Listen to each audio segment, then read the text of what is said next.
Allez-y, Olivia.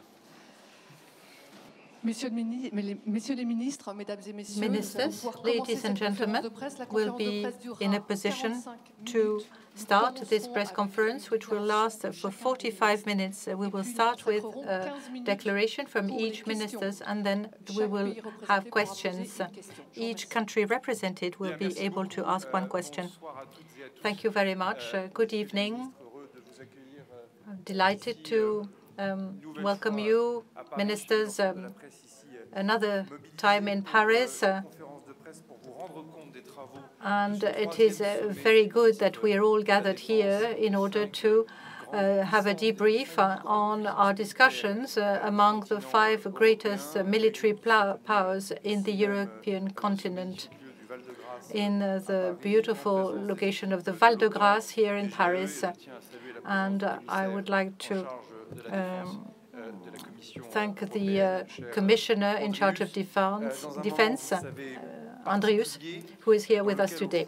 This is a very unique moment when it is very important to resynchronize our action between Washington and Kiev. As you know, in Saudi Arabia, there were discussions yesterday, and our efforts have had some positive effects. The ball is now in the court of Russia, and this is when the real negotiation starts, so that we can have a ceasefire, a real one, and have detailed discussions on the real parameters of a durable peace. This afternoon, we have focused on a number of chapters, 2 in particular. First of all, the guarantees of security that we can give Ukraine. We are all very determined to learn from the past and avoid some mistakes. We do not want a new Yalta, where we shared our zones of influence in Europe between great powers, neither Budapest, where we asked to renounce imperialism. We do not want to have a repeat of Minsk I or Minsk II, with ceasefires that have been negotiated without guarantees of a sustainable peace. And after 2 or 3 years, we have to ask ourselves the right questions, because, of course, behind Ukraine, it is the whole of the European continent that is at stake.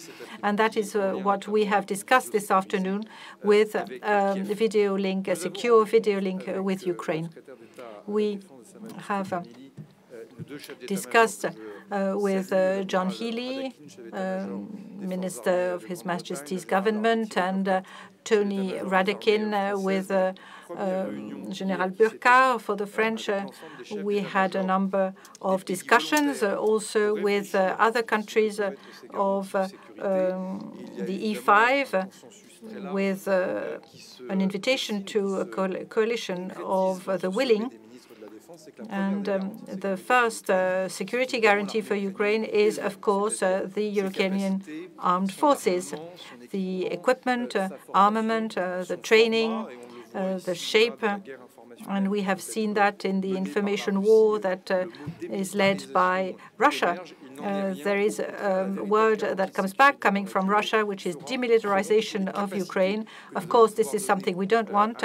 We want to give Ukraine the means to be strong, and the aid to Ukraine is extremely crucial. And as we are trying to ramp up our defense spending, we need to ask ourselves the question of frozen Russian assets. We also want to discuss what shape this will have in the future based on several pillars.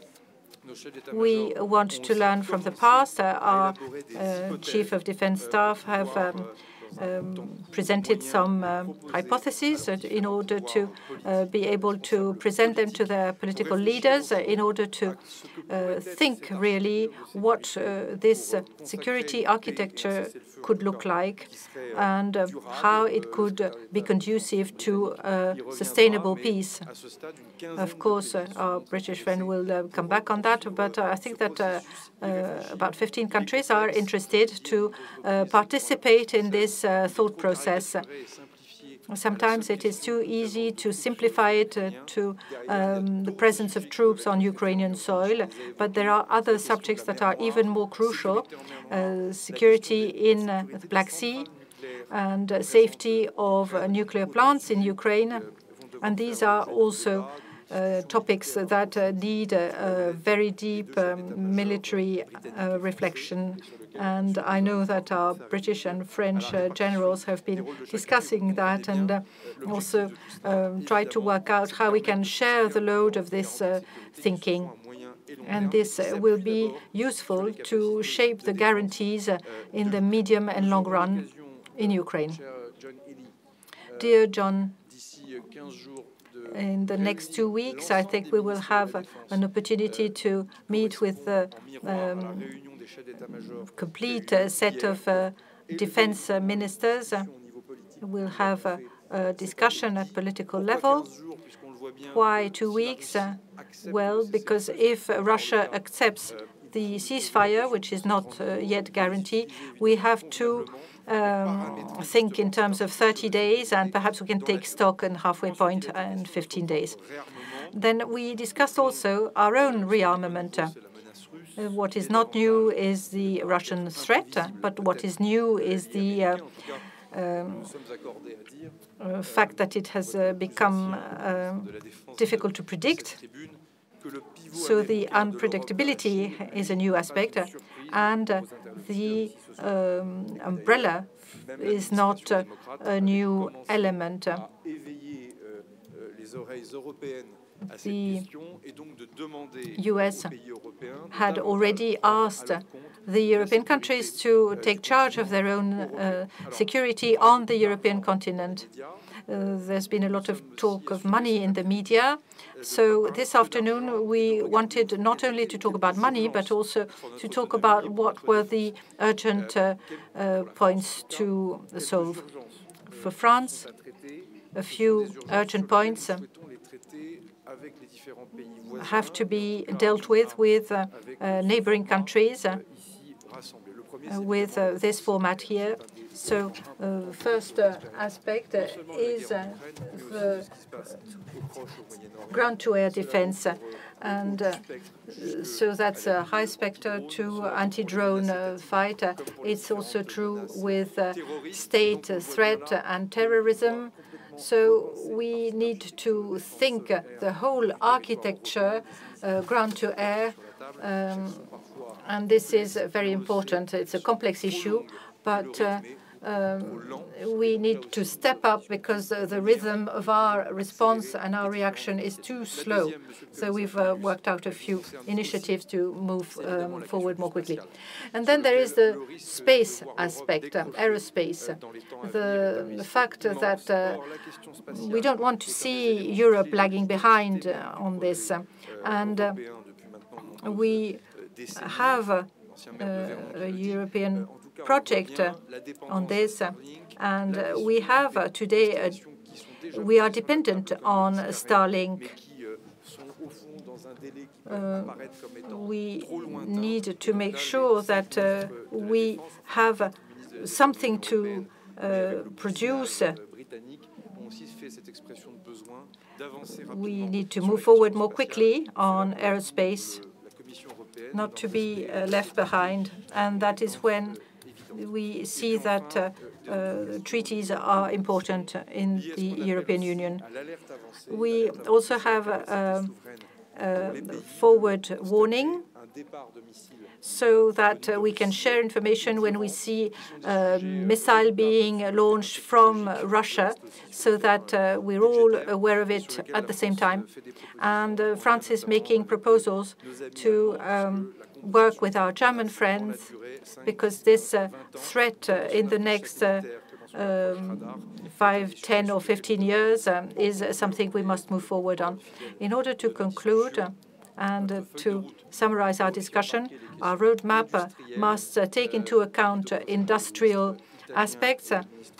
Guido, Italian counterpart, and our Polish counterpart also emphasized our new initiatives, something that we want to see discussed again. The subcontractors sometimes are overwhelmed, and there are some bottlenecks in the production of armament. So we need to find solution to alleviate the weight of our supply chain on a number of subcontractors and have more resilience in the production and the supply chain.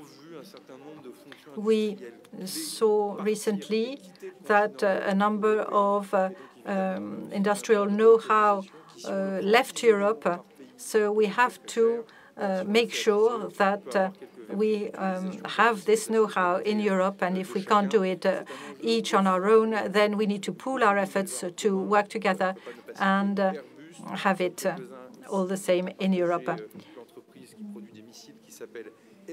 We discussed the MBDA and Airbus, production of missiles, and the rare earth and interoperability between equipments in Europe. Sometimes our armed forces are not as coordinated as we would like, but this is inherited from the 1970s and 1980s. Our weapon systems are much more complex these days, and we realize that we have to make choices. And there are, of course, simplifications to be had, and the commissioner here knows what I mean, that we will want to see simplified methods. Of course, there is much more uncertainty in our transatlantic relationship, and I think that the European Union has a role to play on that, and we need to have implementation of our defense industry as we see it. I will not dwell on that. I will give the floor to my colleagues. We've had 3 meetings so far. I think the next one will happen in Italy, and then the next one after that in the UK. I think that this format is something that is going to give good results. It is the way forward, and we are in a position to coordinate ourselves, and not only amongst ourselves but with the European Union. And we want to be in charge of very specific tasks in order to step up our defense spending and our defense, and we'll be able to meet again very soon. Germany. Cher Sébastien, chers collègues, mesdames et messieurs, bonsoir. Je suis très content, très heureux d'être réunis. Dear Sébastien, dear colleagues, we are very pleased, very happy to be here in Paris. And I will switch to German. I'm very pleased to be in Paris. I always find about the hidden gems of Paris, the Val de Grâce venue, which is absolutely breathtaking. So, Sébastien, thank you very much for inviting us here. Thank you for preparing and organizing our meeting so well. This is our 3rd meeting. Thank you, John. Thank you, Guido. Thank you, Władysław. We've had a very free conversation. This is one of the specificity of our meetings. We have free remarks flowing. We do not pre-write our comments, which is quite one of a kind. We have an important mission in this small format because we want to develop initiatives who could apply to other European partners within the EU, but also with its partners, such as the UK, and outside the EU. We have a high level of harmonization with NATO and the EU. We've talked about Ukraine the day after Jeddah negotiations, so it was very timely, even though we didn't do it on purpose, when we decided on the dates. The Deputy Minister for Defense from Ukraine took part in a video call to our first session. And we know there is a proposal that is on the table. It was drafted by Ukraine and the US. It's a good first step. It would be a 30-day ceasefire. We welcome this document. Having a 1-month truce can be very useful, but only if we make the best possible use of this period. Our chiefs of defense will be working on some plans in the framework of the ceasefire, and now it is up to Vladimir Putin to be available, as he's always claimed he would be, for a ceasefire. It is up to him to stop bombing and to stop sending missiles, drones, bombs. Russia must also stop its attacks on the Black Sea and all along the front line. We also welcome the fact that the United States decided to resume the military aid to Ukraine and decided to upturn the suspension of the delivery. We were pleased to hear that intelligence sharing also resumed. All the necessary support that might not come from the US anymore in the future, we are trying to make up for it and to replace it, if possible. When it comes to ammunition and training, we are trying to act as fast as possible to bridge the gaps, and we are also looking into bridging the gap if there were to be a loss of a satellite communication. My counterpart, John Healey, and myself decided a few days ago to keep the work of the UDCG going under our joint chairing. And we will probably invite to a meeting in April in Brussels to prove that Ukraine can actually count on us. We've also discussed the ability of Europe and the European defense industry. Andreas Kubilius, as well as Charles Fries and Ludmila took part into our meeting. It was very useful. Earlier this year, we made some proposals around how we could keep progressing, and the heads of states and governments made way for these proposals in the Rearm Europe program around procurement. It is a list of settings to get rid of as much red tape as possible. There is a lot of leeway to speed up procurement processes. We want to buy more materials, more homogeneous material, and we would also like to deregulate. It will be the final achievement of this process at the national level, but also in the EU. In Europe, we still have major armament systems that are still too different from one another. We need interoperability with military, financial, and economic advantages. Joint procurements are a way to save costs. We could train our staff on jointly for maintenance and for repair. It could be available for others. We could make our maintenance facilities available for others. It would be more flexible, there would be less bureaucracy involved, and our goal is to better explain our capability needs. We need more harmonization at that level, and then the Europeans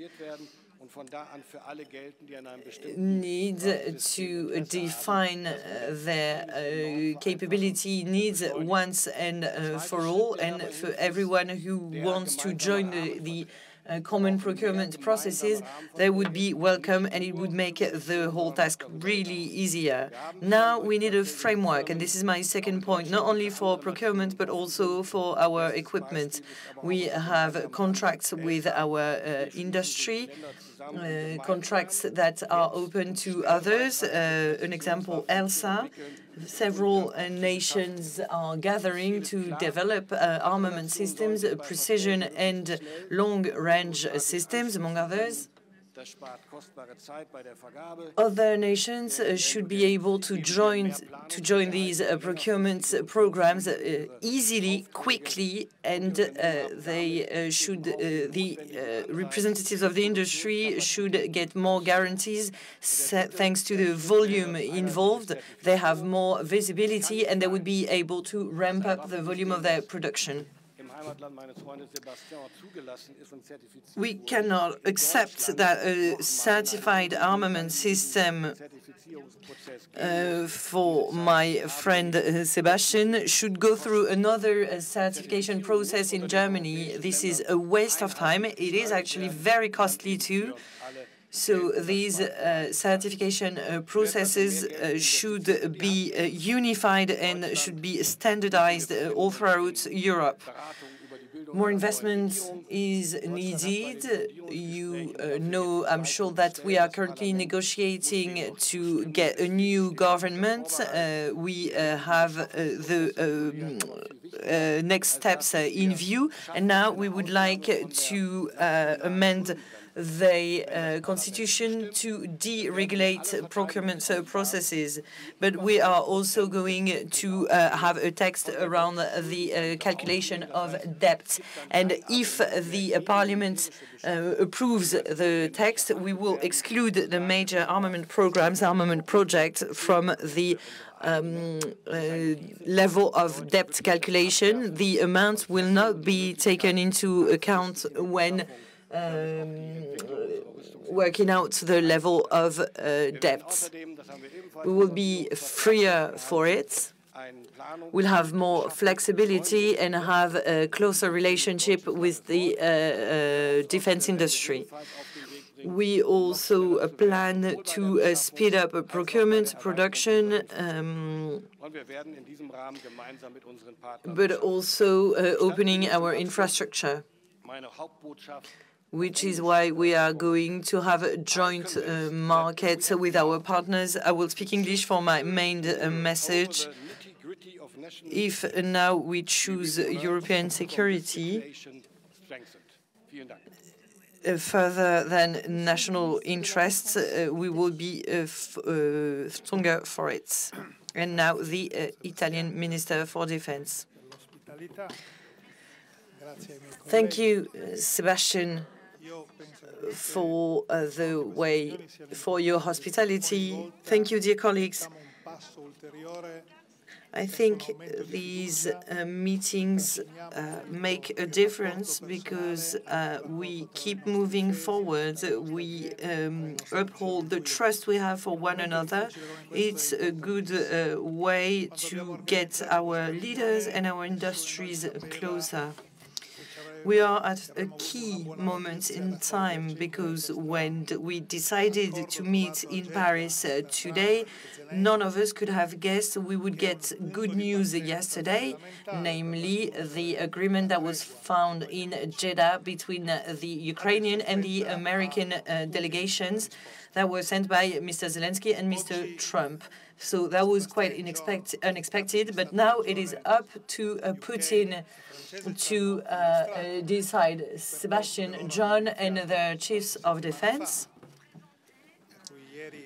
have presented us with the process they've initiated a few weeks ago, and that was at the heart of a meeting of the chiefs of defense of a number of countries yesterday, and they've elaborated on the possible scenarios that we'll be faced with over the next 30 days. If the ceasefire is adopted within the 30 days that we will have to make decisions, we'll have to act and use that truce as a basis and make sure it does not remain a ceasefire, but that it becomes actual peace. It will open Ukraine's future, and Ukraine will be back to normal with a perspective for sustainable peace. As a result, we've decided to keep working as we have over the last 3 years, but we have good hopes that the ceasefire, if it starts tomorrow, whether it happens or not, we will keep supporting Ukraine, which is still under bombs and missiles at the moment. It is still going, and as we were speaking, we were hoping it could stop, but it has not on the Russian side. So we will remain close to Ukraine. What we've sent to the armed forces, we will keep doing, but as a ceasefire is on the horizon, we need to work on the Ukrainian armed forces' future. They need to be able to defend themselves in the future. We will be with them, and they need to be able to enjoy all the powers and all the rights of a democracy. There is no future for Ukraine if it's not able to defend itself. Demilitarization in Ukraine is not a solution. It is just accepting that a democracy has one missing leg, just like someone could miss a leg.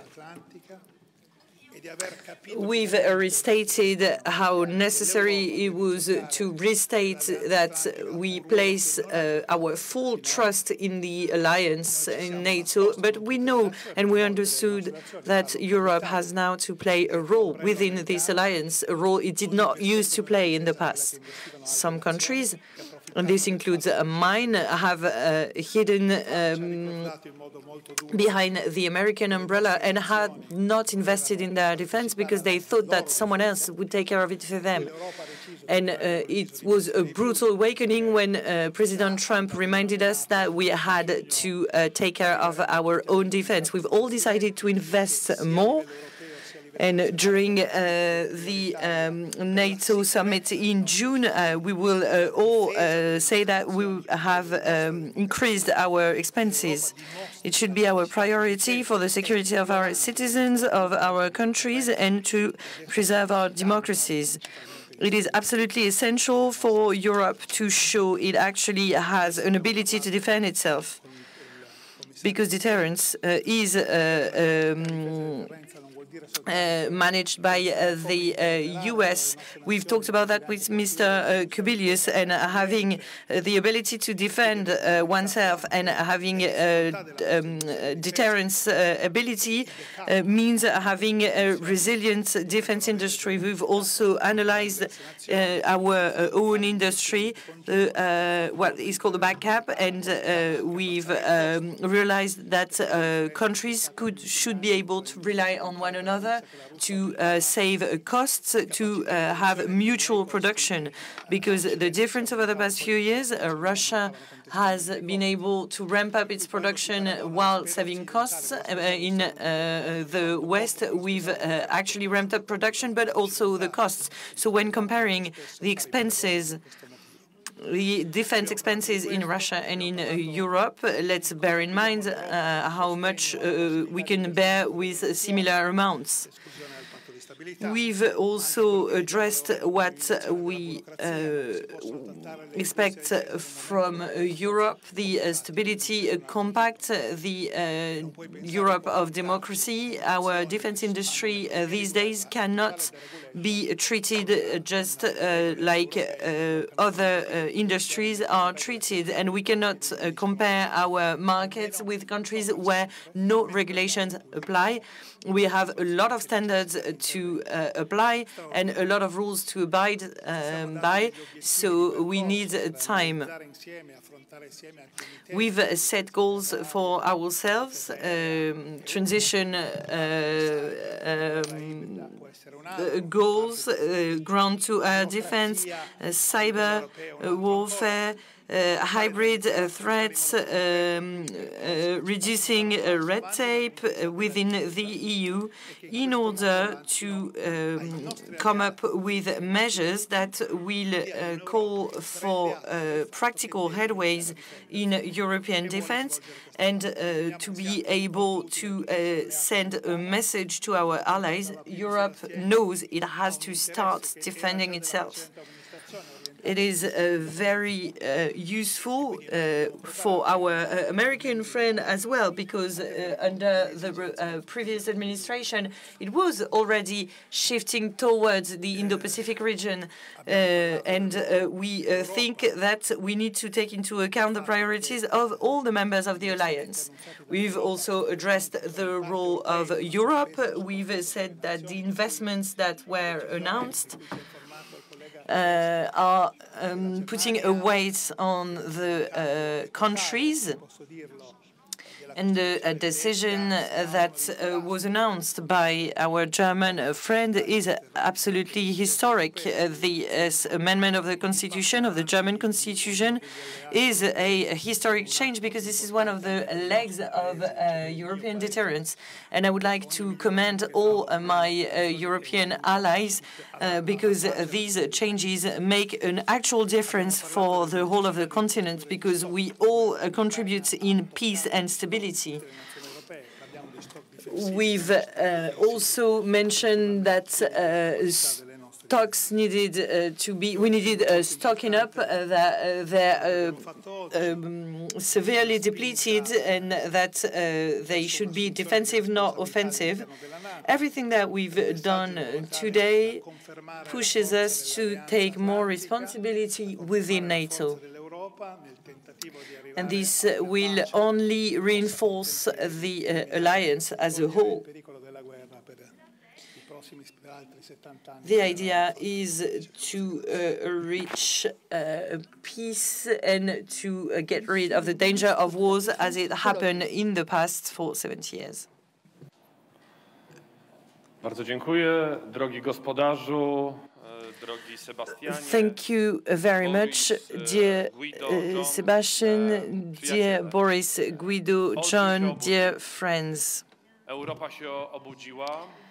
The giant is awakening, Europe is awakening. We are living through historic times, and we know now how we can get through this period of time. Democracy, beauty, goodwill. Our civilization is under threat. It is a massive threat, but we are very likely to be successful in facing this challenge. Why are we waking up? All member states are increasing their defense spending. It is an unprecedented increase since the end of the Cold War. Europe as a community is creating a program for a joint industry for investments and expenses in the defense, which is confirmed by the resolution that was adopted today by the European Parliament. We have flagship projects like the Eastern Shield or the Baltic Defense. There are some budget rules that would hinder military expenses, and it will not be included in how we work out deficits.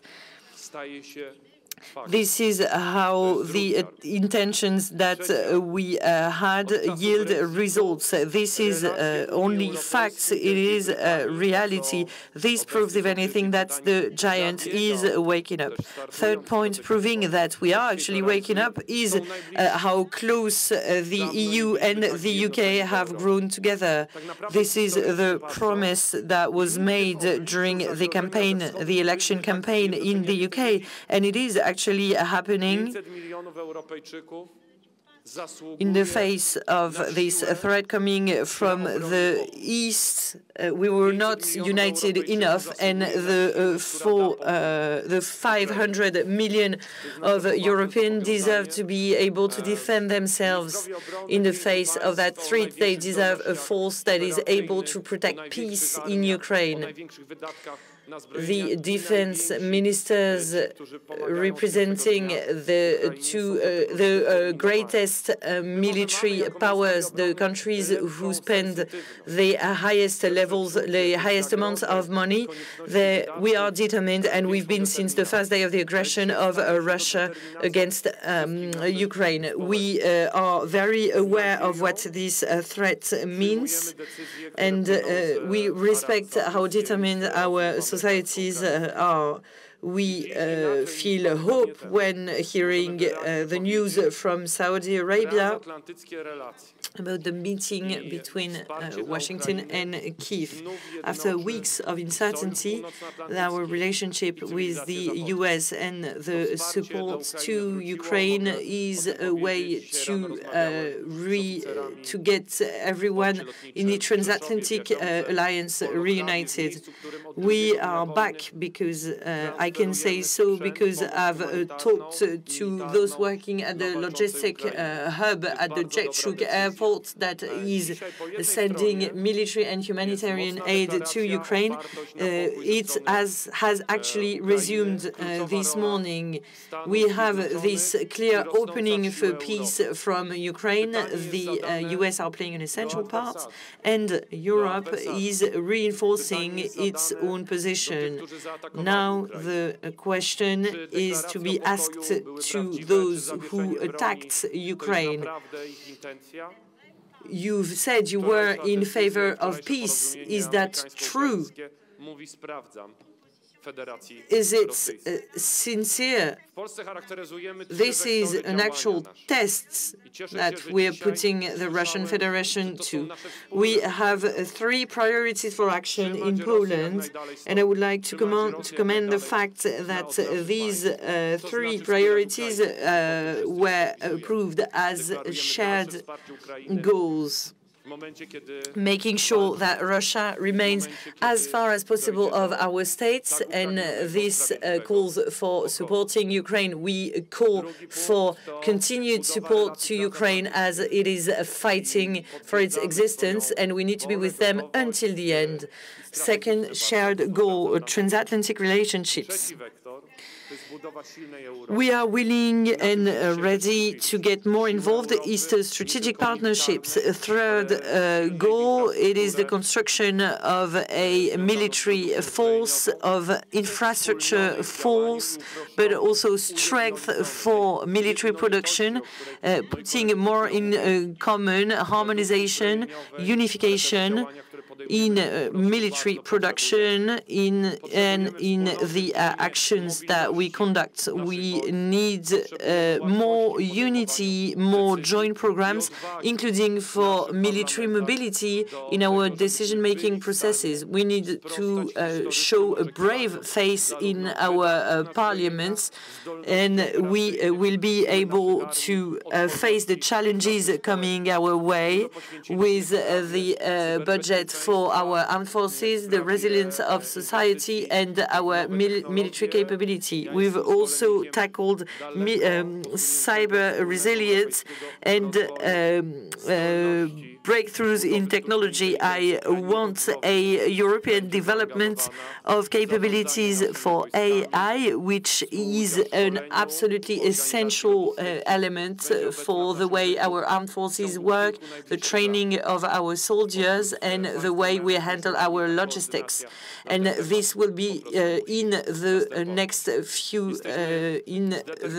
next few years.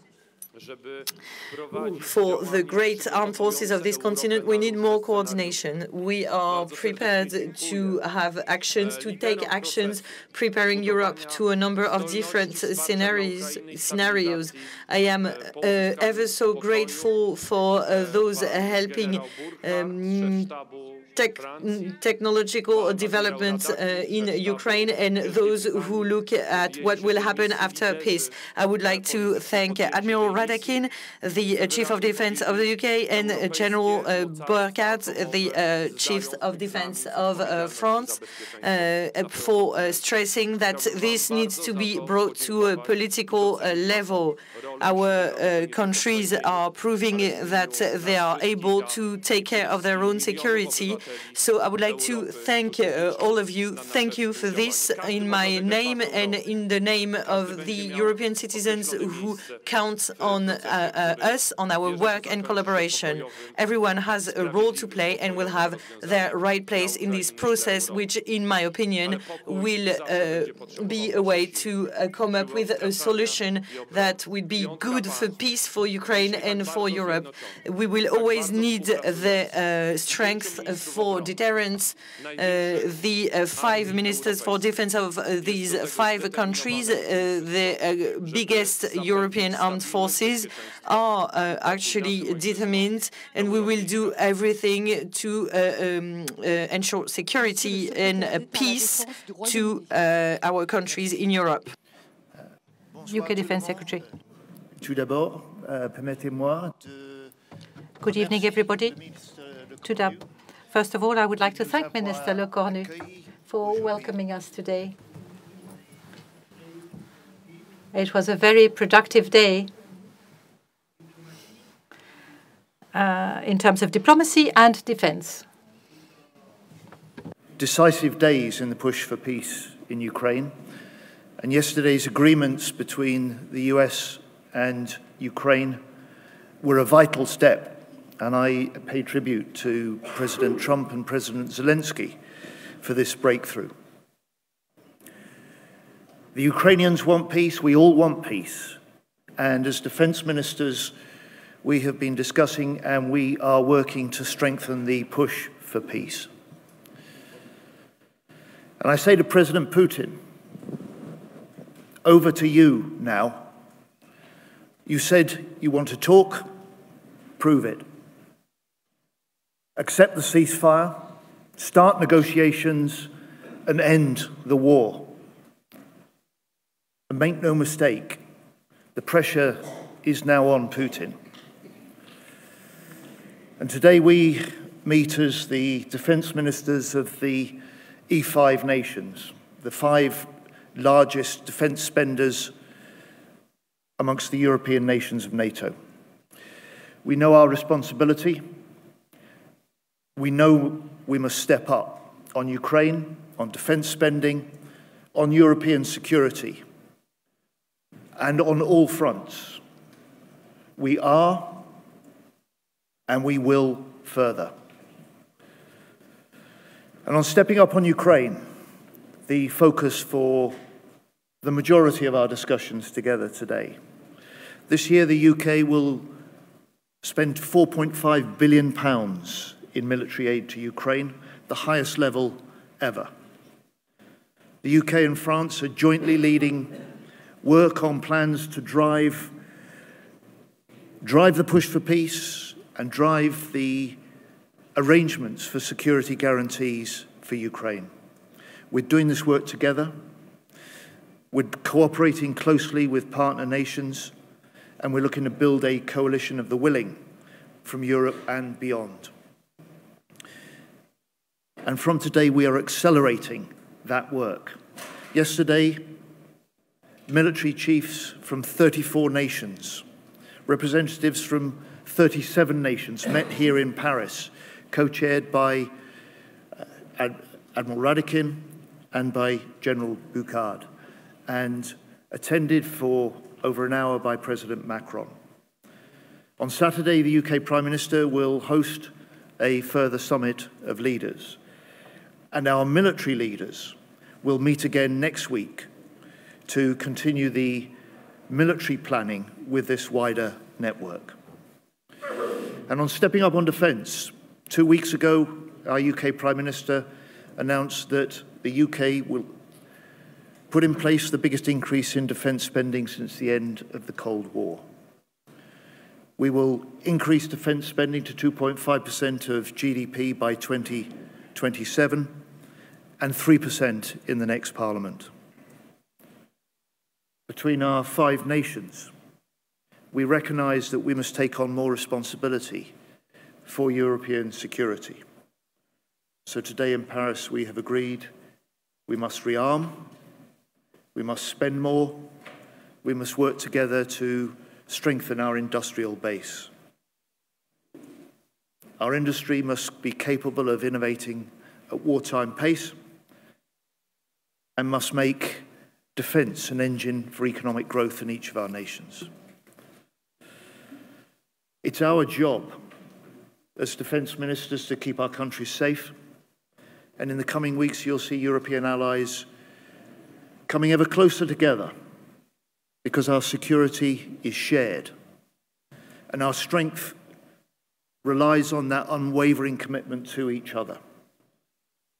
And peace and stability in Europe will only be achieved through strengthening NATO and standing with Ukraine. That is what the 5 of us, as E5 defence ministers, are committed to securing. Thank you.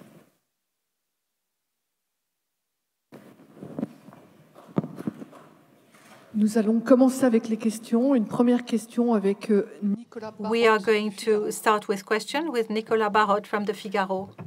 Oui, bonjour, Nicolas Barot de Figaro.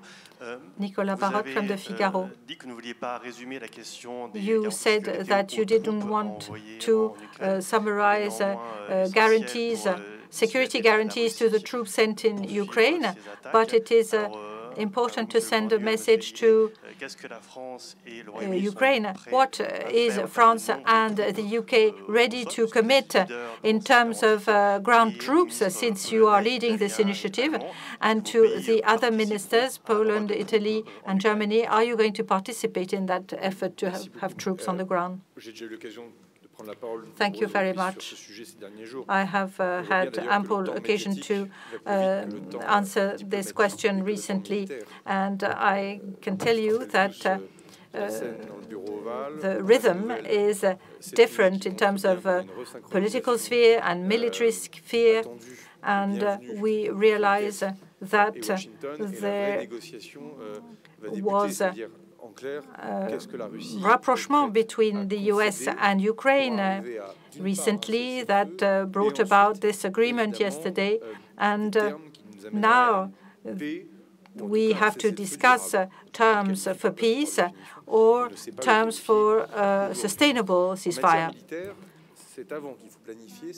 In military terms, we have to plan beforehand, we have to anticipate, and we have to think ahead. This is our role.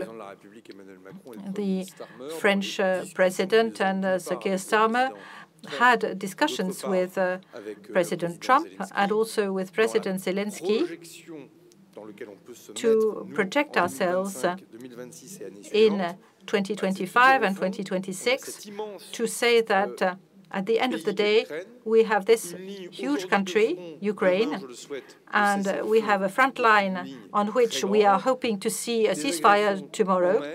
There are some attacks on the Black Sea, in the sky, and also in deep in depth. So these are diplomatic elements that our head of state and the head of government have given to our military chiefs. Second, yesterday we analyzed which forces we had facing each other. Of course, the day that combat will cease, Russian capabilities are going to rise again. And as you can tell, they have already stepped up their effort in the time of a war economy. So what can we do so that this ceasefire that has been negotiated is not fooling anybody?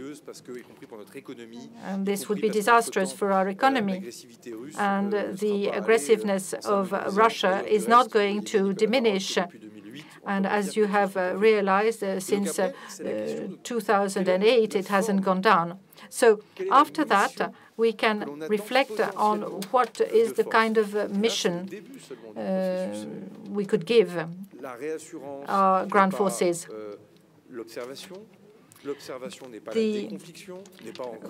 We are not there to observe, we are not there to deconflict. We have to distinguish between these concepts.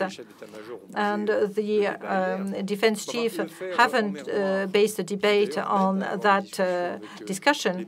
What was discussed was what happens in the Black Sea, and the perception of Turkey is not the same as what we must think about in terms of nuclear capacity in Ukraine. So it mustn't be underestimated that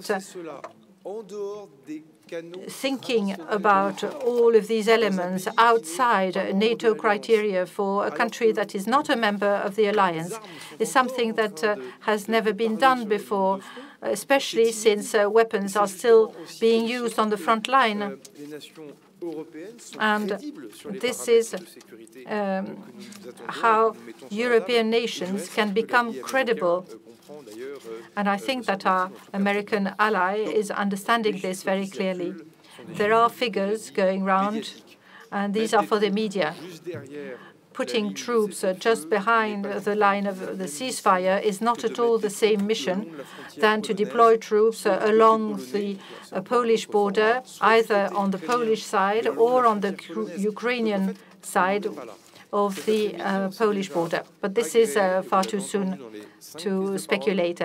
This afternoon, we heard that there is an emergency. Things are happening now. The first guarantee of security for Ukraine is the Ukrainian armed forces. So we'll need to be there over a long period. We cannot ask European troops to do the work of the European armed forces, the Ukrainian armed forces.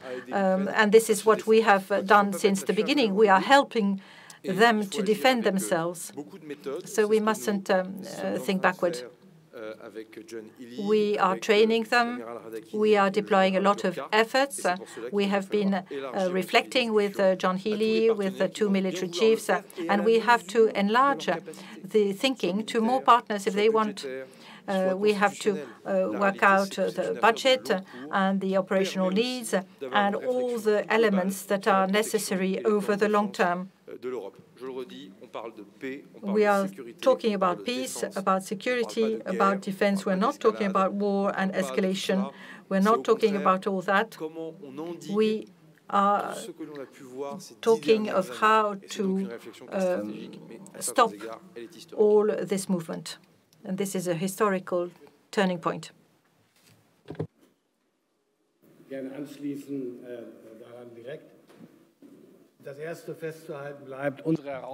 I would like to add something.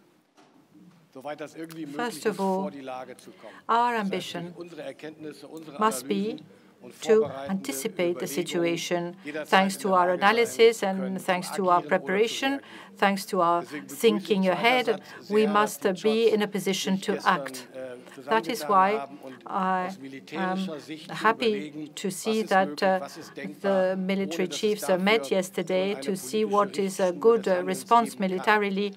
What can we do without political will and orientation? It's too soon to have a political guideline for the moment.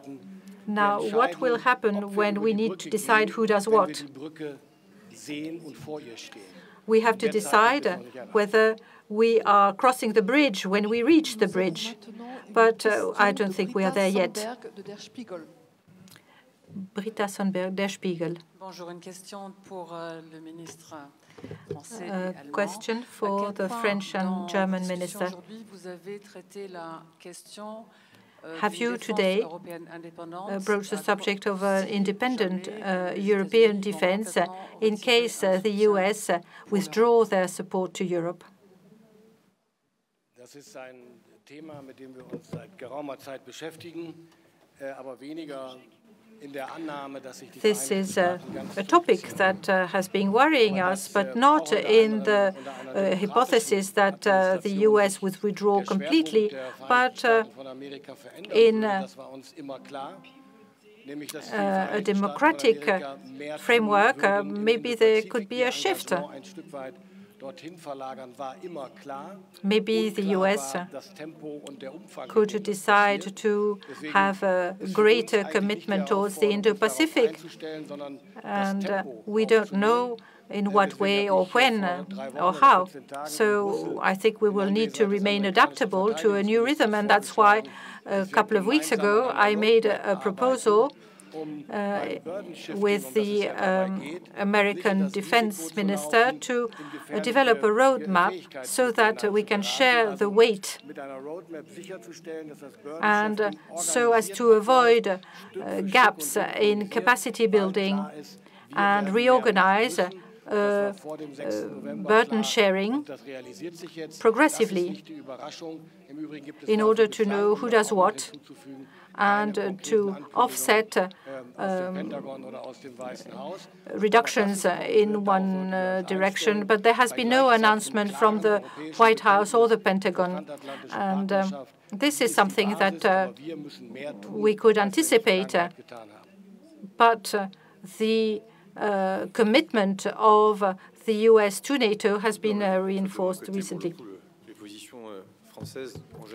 As far as I'm concerned, my political positions are known, and I think that the French president had quite a harsh message, but I was pleased with it in a sense. The model in which we delegated the supply of our energy from Russia, the industry in China and security in the US was something that we could explain. And I understand how in the past such decisions were reached. But whatever the political culture present here, nobody wishes to say that it would make sense to carry on like this. I think that, as Boris said very wisely, it is very important to catch the new rhythm and adapt. Why are they? Why did we build our nuclear arsenal against the Americans? The Americans didn't want us to have any nuclear weapons, but we have a history, and this is now a situation that we are facing as a defense ministry. We want to remain pragmatic. We want to try our best to organize ourselves and beyond any announcements, any talk for the media. We want to act concretely. We want to act on space, aerospace. And it is true that in the past, our predecessors decided that part of the strategic autonomy in Europe involved a space element. So we have to carry on. There are a number of points that can be exploited. I would like our teams to be able to progress on the reflection. We have made a lot of progress with our German friends. There were discussions that were not easy. And it's a very heavy work. Refresh the Lancaster House Treaty, Quirinal, that was signed between Italy and France. That meant that we had to take great decisions. This was the case with Poland recently. But we need to have a pragmatic agenda, quite a rough one, actually, even boring. But it's in the detail that we'll be able to change the geopolitical paradigm. It's so clearly in the American interests to have peace in Europe, a strong NATO, and a stable, secure Euro-Atlantic area. And when Secretary Hegseth was with us in Brussels at the meeting that Minister Pistorius mentioned, he made clear that the challenge for European nations to step up does not mean the US stepping away from Ukraine or stepping away from European security. And I think we've seen that yesterday, where the agreement between the US and Ukraine for the offer on the table to Putin now of a 30-day interim ceasefire was followed immediately by the resumption of military aid from the US to Ukraine and the resumption of intelligence sharing, US data, imagery, intelligence sharing with Ukraine. Nous avons une question de Paolo Levi, de l'agence ANSA. Question from Paolo Levi. Buongiorno, bonjour. Une question. Good afternoon. Une question pour vous tous. Est-ce qu'on doit A question for all of you. Espérer peut-être après l'accord d'hier à Jeddah que aujourd'hui la grande priorité. After the agreement yesterday in Jeddah, the priority today is to carry on helping Ukraine. And perhaps there is a hypothesis to send a peace mission on the ground, and that now has become secondary. Are you all in agreement with a peace mission? I think that Italy is favorable to such an initiative, but on the condition that this is under the aegis of the United Nations. Are you all in agreement with this possibility? And then another question for the Italian minister. How do you reconcile this need for strategic autonomy in Europe with F-35 and American equipment when France, for example, underlines the importance to have European equipment? And a question also, Mr. Lecornu announced that the next meeting of this format will take place in Italy. Would you be able to tell us the date and the place? Thank you. Giornalisti italiani fanno più domande, però non vale. Lo dico per I colleghi. Thank you. Italian journalists always ask 3 questions in one. That's not fair. I think that we are all very happy with what happened in Jeddah yesterday. We are always pleased to see efforts towards peace. The fact that we are moving forward towards a truce is extremely important. But at this very moment, there are still bombs falling in Ukraine. There are aeroplanes and jets flying over the territory and over infrastructure, whether civilian or military. So this need is absolutely crucial and still ongoing. And we are hoping very much that Russia is going to agree to start this truce. Now, when the truce becomes reality, then we will take stock of the conditions and we will see how the various countries around the world can play a part, because this will mean that Ukraine will be able to go back to normal.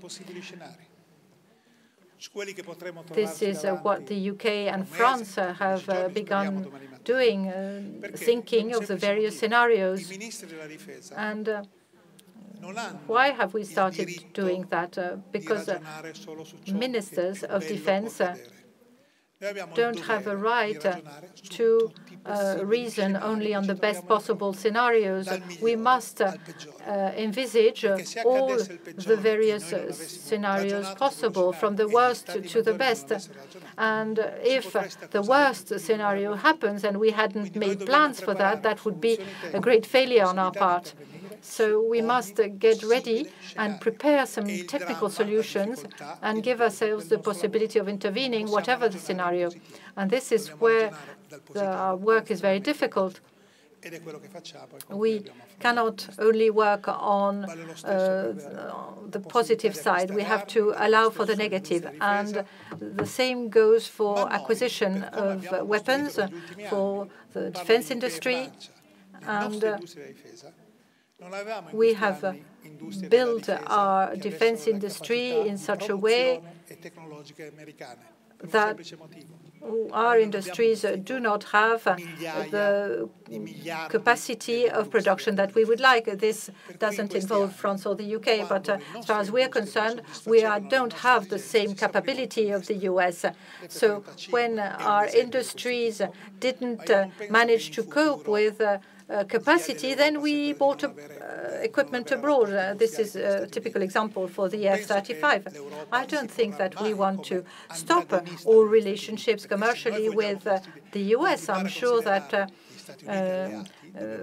Europe will not want to be antagonistic with the US. We will want to remain allies, even from a technological point of view, because it is the sum of all the technological industries that mean that NATO is powerful. And we cannot break up the Western alliance on the altar of industrial autonomy. We must improve technologies and we must make sure that we work effectively. And I would like to open a parenthesis. When Italy decided to produce these jets, we showed that we were able to cooperate and produce at home. One question for TV. I absolutely agree. We need to support Ukraine as much as we can. And we need to keep working on the equipment sessions. You have representatives of countries who keep doing it. It is going to be the 46th session to decide on packages for Ukraine. As Ukraine allies, we work on it as our top priority. For procurement, Europe should ramp up its production capacities with orders that are being placed. And as it is today, we would not have been enough, and we are not creating producers. Instead of weakening it, we want to reinforce them. They are our ally. We are members of NATO. And we want to reinforce the transatlantic relationship. We must actually work. You have 5 states who actually place orders, and the European industry will not be able to produce all of this and to deliver it quickly. Dorota Pawolek from a Polish media outlet will use the translation to use my mother tongue. I would like to circle back to what you've said, Minister. The allies, what is their vision and their opinion?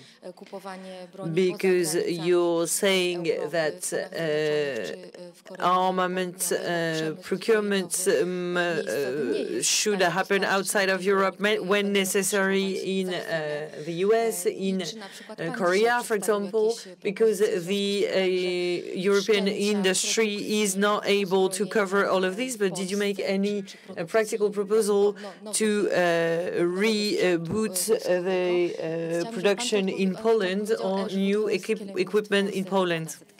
And this will be my question for you.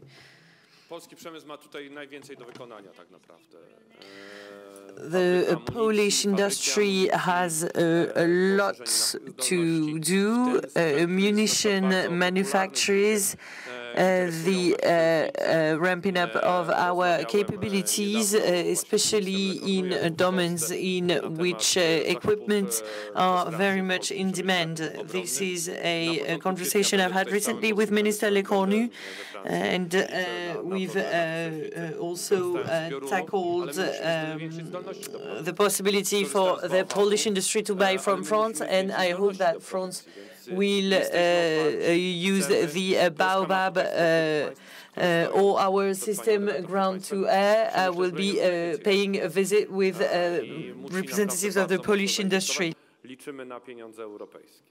Poland has a lot to catch up with for its defense and industrial base because we buy a lot from our American allies. We buy equipment from South Korea, because we are reinforcing our capabilities. We are preserving the relationship. We have big projects with the UK, especially in the maritime domains.